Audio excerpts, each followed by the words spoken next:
Bonjour les randonneuses, bonjour les randonneurs et bonjour à nos fidèles amis de Rive 54 pour une émission balade, randonnée et découverte. Eh ben, c'est la suite de cette charmante émission que nous avions fait au centre de secours avec Amandine. Alors nous allons de nouveau à la rencontre d'Amandine. Alors après, en fonction des animaux aussi, on a une contention différente. Là, par exemple, pour le cygne, bien lui tenir les pattes. Bien lui pincer les pattes, hop, oui, et sous l'aile, et sous le bras, ouais, pour que les ailes soient bien plaquées, pour qu'il ne bouge pas. Il ne bouge pas, quoi. Hein. Voilà. Il va peut-être juste m'embêter avec sa tête, mais... Super. Comme ça, il est en sécurité, il ne voit pas ce qui se passe. Il est en sécurité, nous sommes en sécurité, donc c'est le principal. Tu peux me continuer. Merci. Sur le petit pont, ça glisse, hein, Romain. Sinon, je te récupère... Dans l'eau. Oh, beau petit bassin. Oui. On va rentrer, refermer directement. Caméraman, hop.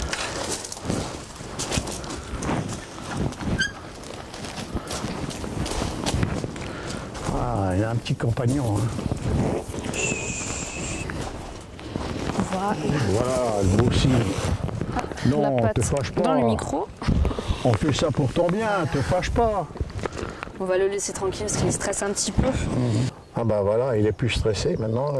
Voilà. Il est dans son milieu normal, naturel. Hein. Voilà, donc du coup là il est beaucoup plus à l'aise aussi, il se prend son petit bain. Donc on a l'impression que les cygnes comme ça sont très proches de l'homme, parce que voilà, en général on les voit en bord d'étang, etc. Et de quoi qu'ils se nourrissent alors les cygnes? Alors principalement donc de grains et d'herbes, donc c'est très important aussi de le savoir ça. Donc les animaux, s'ils sont sur un territoire, c'est qu'ils ont la ressource alimentaire nécessaire pour vivre. Le problème c'est que beaucoup de personnes en fait nourrissent ces animaux. Donc l'hiver pour les passereaux, etc. c'est très bien, mais les animaux comme ça, faut vraiment éviter. Déjà, ça leur met une dépendance de l'homme, point de vue nourriture, et en plus les personnes, par méconnaissance malheureusement, et par aussi habitude culturelle, etc., vont pas leur donner les bonnes choses. Par exemple, ça arrive régulièrement que les personnes, je ne leur en veux pas, qui donnent du pain, aux oiseaux. On voit souvent dans de la Moselle, tout ça. Voilà. Et c'est sincèrement mais déconseillé. Déjà, c'est pas du tout adapté à eux. Le pain sec, une fois dans le jabot, va se mettre à gonfler en contact avec l'humidité, etc.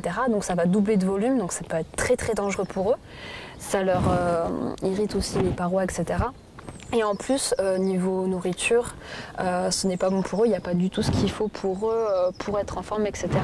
Et en plus, le pain peut causer des problèmes après au niveau morphologique, des ailes qui ne sont pas bien développées, etc., des problèmes de plumage, des anémies, des carences, etc. Donc c'est des animaux qui sont très affaiblis et qui ne connaissent que cet aliment-là, donc forcément ils vont manger, mais c'est pas bon pour eux. C'est comme nous, voilà, il y a plein de personnes. Voilà, tout à fait. Plein de personnes vont manger au McDonald's. Enfin, moi, c'est l'exemple que je donne. Plein de personnes vont manger au McDonald's. Ah, ben on va le manger, mais c'est pas bon pour notre santé. Enfin, clairement, si on mangeait du McDo tous les jours, je donne pas cher de votre peau. Tous les jours. Hein. Voilà. Donc, vraiment à éviter. Ou alors, encore un exemple, les personnes qui ont un animal de compagnie, un chien, si vous donnez à votre chien un chocolat, alors ça, il va le manger, il n'y a pas de problème. Mais le chocolat, ça va le tuer. Ah oui. Donc c'est pareil, petit à petit, niveau génétique aussi, ça va faire des modifications, etc. Et c'est des animaux qui seront très mal en point et qui vont développer des maladies par la suite. Quoi. Donc c'est vraiment très important ce biais-là aussi. Pour ça pas leur donner n'importe quoi. Des croquettes et tout ça. Ouais, des croquettes plus adaptées, etc. Au mieux, en fonction des finances aussi. Quoi. Alors là, du coup, les volières qu'on a sur le centre de soins, chacune est adaptée en fonction des espèces. Là, ici, donc, c'est une volière pour un atidé. Donc, à la période printanière, on récupère énormément de canetons, de jeunes cygnes, canards, etc. Donc, ils vont être ici. Donc, il y a un petit bassin à l'intérieur et ils passeront après par la suite dans la volière oiseaux d'eau qui est toute neuve. Là, ici, nous avons une volière où nous mettons des rapaces, notamment des faucons cresserelles. Des faucons cresserelles principalement et de temps en temps éperviers. Ah, vous avez des éperviers aussi, hein? Oui, on a des éperviers. Là, c'est une volière pour chouettes et frais. Alors qui est tout adapté, donc avec aménagé à l'intérieur une espèce de petite cabane en forme, comme avec une entrée comme pour les églises, vu que c'est des espèces qui vivent principalement dans des clochers, etc. Voilà. Enfin pour la nuit non, justement plutôt pour la journée c'est des espèces nocturnes, donc qui vivent la nuit et dorment le jour. Donc on va pas trop les déranger là. Voilà. Donc après là on arrive sur nos 2 anciennes volières, futures anciennes, malheureusement qui n'ont pas tenu le choc sous le poids de la neige. Donc sur la période, on avait donc dans la volière qui est au sol un grand-duc qui a eu très peur, et dans l'autre on avait une douzaine de buses. Donc sachant que toute la nuit, mon collègue Alexandre avec un des bénévoles sont venus taper les volières pour sortir toute la neige en fait, pour éviter cette catastrophe. Sauf que par rapport à la construction de la volière qui a été construite il y a un petit moment, ils n'ont pas pu sortir toute la neige correctement. Et donc la neige, donc il y a eu un autre coup de neige dessus, donc ça s'est rajouté, plus le poids de la neige qui avait gelé. Oui, en rien de temps, il y a 2 couches de neige qui sont... En rien de temps, donc on a eu bien 20 cm de neige facile sur la volière, donc sur le filet que vous pouvez voir là-bas, sur la deuxième volière. Et du coup, ça n'a pas tenu le choc, ça a complètement plié la barre en fait. Toutes les barres, même alors qu'elles sont accrochées. Alors qu'elles sont accrochées avec du ciment en dessous, vous voyez, rien à arracher, c'est totalement tordu. Avec le poids de la neige, ça a été catastrophique. Donc le matin, quand je suis arrivée que j'ai vu ça, c'est pas prévu pour avoir un poids pareil. Mais surtout qu'en plus, c'est nos 2 volières les plus importantes. Donc c'est des volières avec une longueur de 30 mètres, aménagées principalement pour des rapaces ou alors pour des échassiers, etc. Pour vraiment des grands oiseaux qui ont besoin de s'entraîner au vol pour la réhabilitation, pour être relâchés par la suite. C'est vraiment des volières principales dont on a vraiment beaucoup besoin. Là, en période printanière, en plus avec le printemps, les animaux qui ont migré, qui vont revenir, etc. On va recevoir énormément d'animaux affaiblis, donc des buses, des animaux de migration, etc. Principalement des rapaces, totalement affaiblis, maigres, qui vont avoir besoin de ces volières-là pour être habilités au vol, se remuscler. C'est vraiment une partie très très importante avant le relâcher. Et là, il faut qu'on se débrouille au plus vite pour enlever ces volières, en reconstruire de nouvelles pour pouvoir mettre les animaux au plus vite, quoi. Et les animaux qui migrent, ils restent des fois ici Alors ça arrive, on essaye d'éviter quand même en général, parce que c'est un temps de captivité assez important, donc forcément du stress en plus pour eux.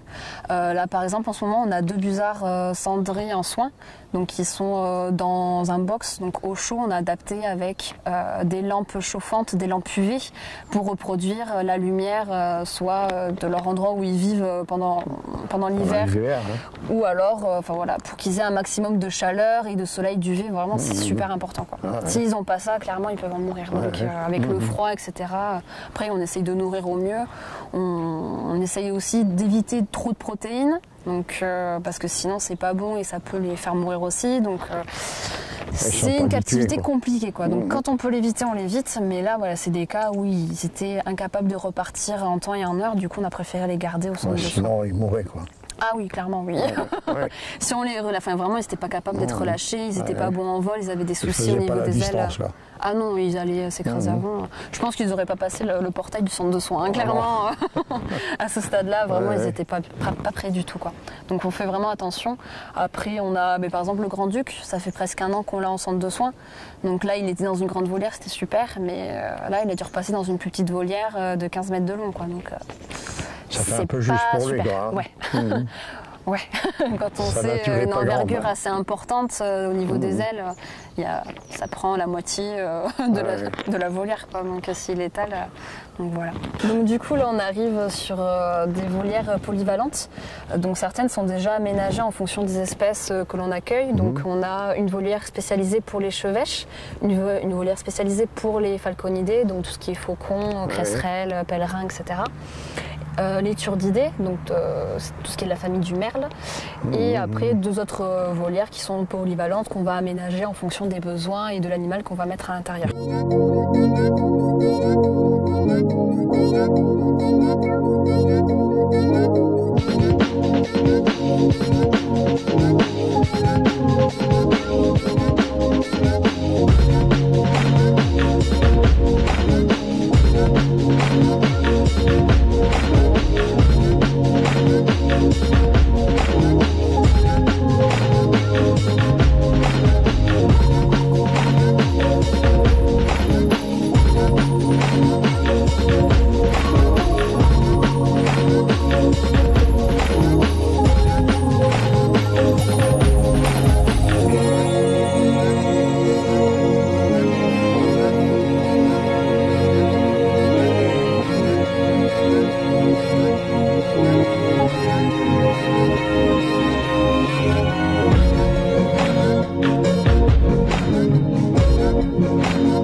Alors comment vous faites pour vous occuper de tous ces animaux?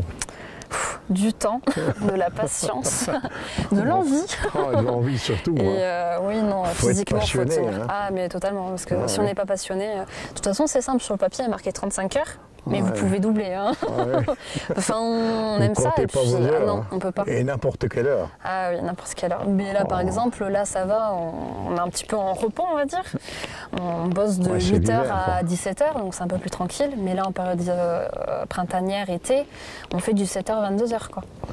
Donc, parce qu'il y a des nourrissages de bébés hérissons. Tout de suite à Ménel.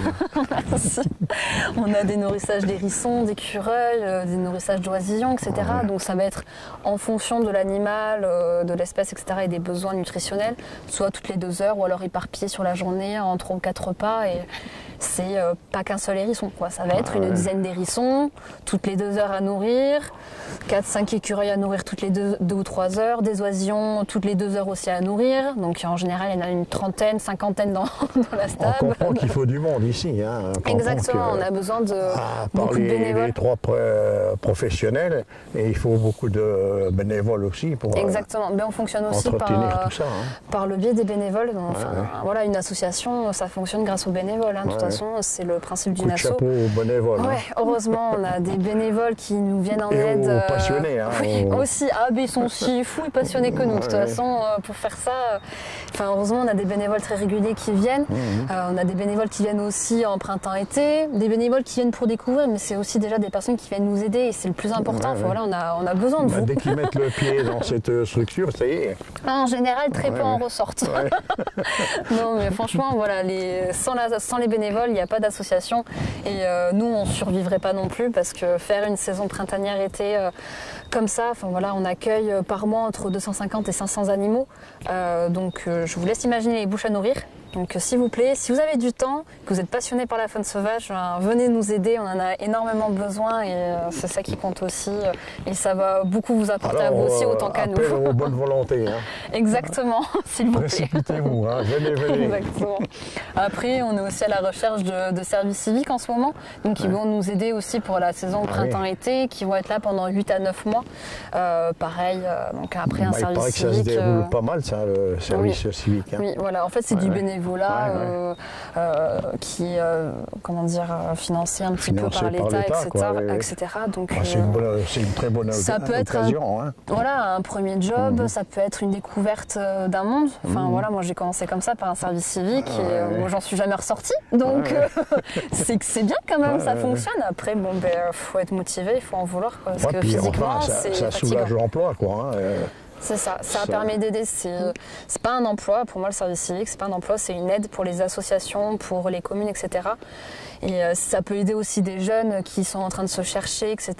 et qui savent pas où aller. Un premier job, c'est toujours de l'argent aussi. C'est bien d'avoir ça, même si on peut faire mieux. Pour faire autre chose après, quoi. Hein. Exactement. Voilà. Moi, j'ai commencé par un BTS en métier de l'esthétique. Aujourd'hui, aujourd'hui, je suis soigneuse en faune sauvage, comme quoi tout est possible quand on veut. On peut faire tout et n'importe quoi, suffit de le vouloir. Pas le temps de te pouponner, alors. Hein. Non, de temps en temps. De toute façon, pour les animaux, il n'y a pas besoin. Eux, ils s'en foutent. Bon, tout de suite, merci quand même. De rien, merci à vous. Et comment qu'on peut aider ton association? Pour nous aider, c'est simple. On a besoin de bénévoles. Donc autant en soins que sur les stands lors d'intervention de l'association. Pour les rapatriements d'animaux, parce qu'on récupère les animaux donc en Meuse, Moselle, Meurthe-et-Moselle, Vosges. On a besoin de monde un peu partout qui puisse soit nous les amener directement au centre de soins. Alors le problème c'est que nous on ne peut pas se déplacer. Voilà, on a énormément de temps ici à consacrer aussi. Même si là en ce moment on n'a pas beaucoup d'animaux, voilà, on est en recherche de financement, etc. Donc c'est dossiers de financement, réunions, etc. Donc voilà, on a besoin de monde un peu partout qui puisse soit nous rapprocher les animaux dans des cliniques vétérinaires partenaires, soit nous les amener directement au centre de soins. Donc les bénévoles rapatrieurs. Ensuite, on a besoin d'argent. Le nerf de la guerre, toujours. Donc voilà, vous pouvez nous aider en faisant des dons. Donc en plus, c'est déductible des impôts. Ensuite, des dons. Et après, les sociétés particulières, vous pouvez faire des dons.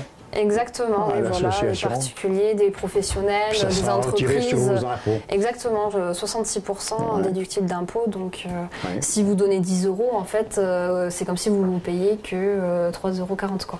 Donc, c'est autant bénéf pour vous, vous faites une bonne action et c'est bénéf pour nous aussi, clairement.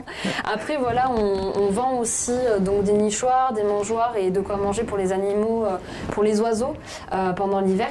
Donc, on a différents types de nichoirs en fonction des espèces aussi. Donc voilà, si vous êtes intéressé, ne pas hésiter à venir, à nous rencontrer. Le numéro, c'est le 09 70 57 30 30. N'hésitez pas à nous contacter si vous avez des questions, si vous trouvez un animal ou si vous souhaitez adhérer à l'association pour être bénévole et nous aider. Au quotidien, on a besoin de monde, on a besoin de personnes passionnées qui en ont envie. Et même si vous n'avez pas de temps, enfin des fois, juste nous aider ponctuellement avec des rapatriements, des dons, etc.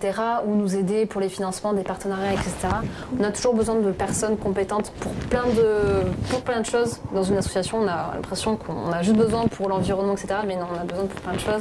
Donc n'hésitez pas à venir nous aider. On est basé à Val-le-Roi, donc au site du Jardin Nature de la LPO à Val-le-Roi. Voilà. Mais attention, il ne faut pas faire la bêtise que nous avons fait. On a été directement à Val-le-Roi, mais c'est pas à Val-le-Roi même. Voilà, c'est sur la route des Baroches. Exactement. Les Baroches. Et Voilà. c'est avant Val-le-Roi. Exactement, voilà. Oui. Faut pas rentrer dans Val-le-Roi, c'est Voilà. route des Baroches. Voilà. Exactement. Et ils éditent un Donc un petit flyer petit avec flyer qui est là avec le numéro de voilà, notre contact, le notre contact, mail. le mail et tout. Notre site internet, on a aussi un Facebook si vous souhaitez voilà, nous suivre. C'est très important, régulièrement on met des articles sur les animaux que l'on accueille, etc. Savoir ce qui se passe au centre de soins. Ensuite, il y a quelques petites informations. Donc, sur nos missions, etc. En ce moment aussi, on est en train de développer un pôle animation avec l'aide d'une animatrice. Donc, on propose aussi des animations auprès des écoles, des communes, etc. Auprès de ENS aussi. Donc, Alors, pas hésiter à vous nous rendez contacter. dans les écoles alors. Voilà, on se rend dans les ouais. écoles. Pas hésiter à nous contacter aussi si ça vous intéresse. Voilà, ça permet nous aussi de nous aider à financer des soins pour les animaux, de la nourriture, des aménagements, des volières, etc. Donc, c'est vraiment très important. Puis voilà, après sur ce petit flyer, donc, vous avez les premiers gestes à faire si vous trouvez un animal sauvage en détresse. Donc nous contacter pour le manipuler, mettez des gants avec une serviette, etc.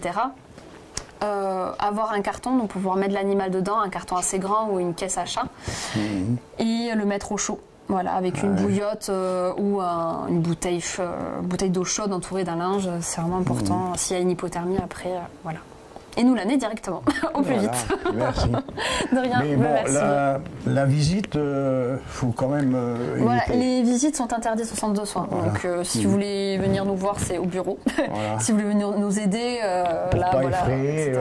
les animaux. Voilà, Hein. c'est un hôpital pour animaux sauvages, Voilà. donc il y a du stress, ils sont en captivité. Pour eux, c'est pas normal d'être enfermés. Pour eux, on est des prédateurs, donc s'ils nous voient, ils vont chercher à fuir. Et souvent, il y a quand même plusieurs individus dans une volière, donc ça peut être très dangereux. Ils vont se taper contre les volières, il peut y avoir des fractures, des blessures, etc. Et vu que les volières, en général, c'est le dernier point avant d'être relâché, donc c'est la réhabilitation, c'est le plus important. S'ils se reblessent, c'est rebelote, on recommence à zéro et ça leur met du temps en plus en captivité, donc plus de stress, etc. Donc c'est pas bon pour eux. Donc voilà. Voilà. Merci Amandine. Mais de rien, avec plaisir, Et merci puis, à vous. bonne continuation. Hein, merci, puis, vous aussi. continuez votre passion. Merci, c'est gentil. Et encore merci. Puis n'hésitez pas à venir nous revoir, il n'y Voilà. a pas de problème, vous serez reçus Ben, avec on plaisir. viendra, ouais.